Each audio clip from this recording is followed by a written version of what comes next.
आज हमारे पास एक और नया टॉपिक है। टॉपिक का नाम है नाथपांतीज, सिद्धार्थ एंड योगीज, है ना। इसके बारे में हम लोग आज देखेंगे कि आखिर ये कौन लोग थे।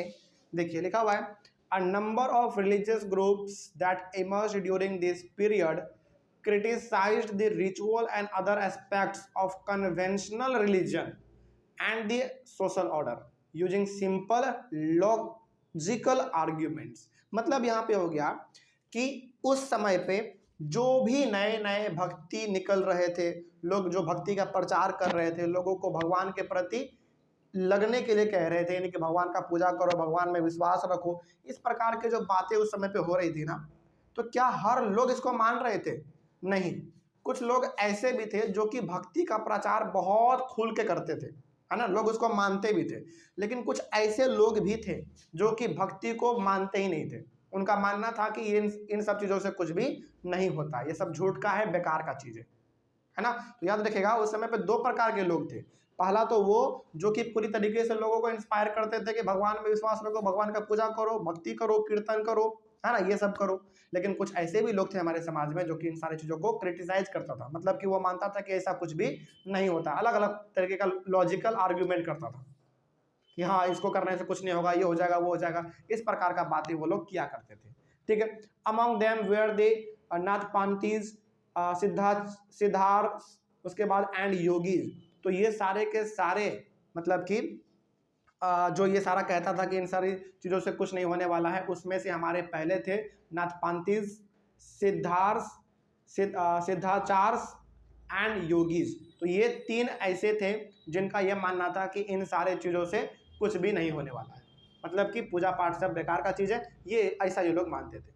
They advocated intense training of the mind. इनका ये मानना था, इन तीनों का मानना ये था कि they advocated intense training of the mind and body through practices like yogasana, breathing exercise and meditation. इनका यह मानना था कि पूजा पाठ करने से कुछ नहीं होने वाला है, बल्कि अपने शरीर पे ध्यान दो, अपने माइंड को पूरी तरीके से पावरफुल बनाओ। वो भी कैसे बनाना है?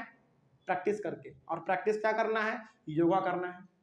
ठीक है। उसके बाद एक्सरसाइज करना है, सांस लेना है, छोड़ना है, लेना है, छोड़ना है, मेडिटेशन करना है। तो इनका सीधा सा मतलब यहाँ पे कहने का ये है, इनका कहने का सीधा सा मतलब यहाँ पे ये है कि योगा करो, मेडिटेशन करो, एक्सरसाइज करो, इन सब से आपका हेल्थ ठीक रहेगा, पूजा पाठ करने से कोई फायदा नहीं है। ये इनका कहना था इन सारे लोगों का। ठीक है, आगे बढ़ते हैं। फिर उसके बाद लिखा हुआ है, these groups became popular among low caste. और ये सारे के सारे ग्रुप जो थे, इन सारे लोगों का ग्रुप जो था, ये पूरी तरीके से हाई कास्ट में, यानी कि अपर कास्ट में उतना ज़्यादा पॉपुलर नहीं था, बल्कि ये लोअर कास्ट में ज़्यादा पॉपुलर थे। अच्छा, अब आप बताइए कि ये लोग लोअर कास्ट में इतना ज़्यादा पॉपुलर क्यों थे? ये लोग लोअर कास्ट में इतना ज़्यादा पॉपुलर इसलिए थे क्योंकि पहला बात तो लोअर कास्ट को पूजा पाठ करने का अधिकार था नहीं, है ना। और ये लोग क्या कहते थे कि पूजा पाठ करने से कोई फायदा है नहीं, यानी कि ये लोग भी कहीं ना कहीं अपर कास्ट को क्रिटिसाइज करते थे, है ना। बात समझ में आ गया? ये लोग भी कहीं ना कहीं अपर कास्ट को क्रिटिसाइज करते थे, जिसको फायदा किसको मिलता था? फायदा मिलता था लोअर कास्ट को, कि हाँ भाई जब हमको पूजा पाठ नहीं करने दिए तो तुमको भी पूजा पाठ करने के लिए नहीं देंगे। तो ये ज़्यादातर जो है ना लोअर कास्ट में ज़्यादा पॉपुलर थे। तो ये लोअर कास्ट के लिए ज़्यादा बोला करते थे कि पूजा पाठ करने से कुछ नहीं होने वाला है। एक तरीके से आप कह सकते हैं कि ये ना लोअर कास्ट के फेवर में थे और किसके अगेंस्ट में थे? अपर कास्ट के। ठीक है, चलिए, तो ये हो गया हमारा पूरी तरीके से ये वाला टॉपिक भी कंप्लीट। अगले वाले क्लास में हम लोग बात करेंगे इस्लाम एंड सूफीज्म के बारे में। ठीक है ना, चलिए मिलते हैं अगले वाले क्लास में। Thank you very much and have a nice day.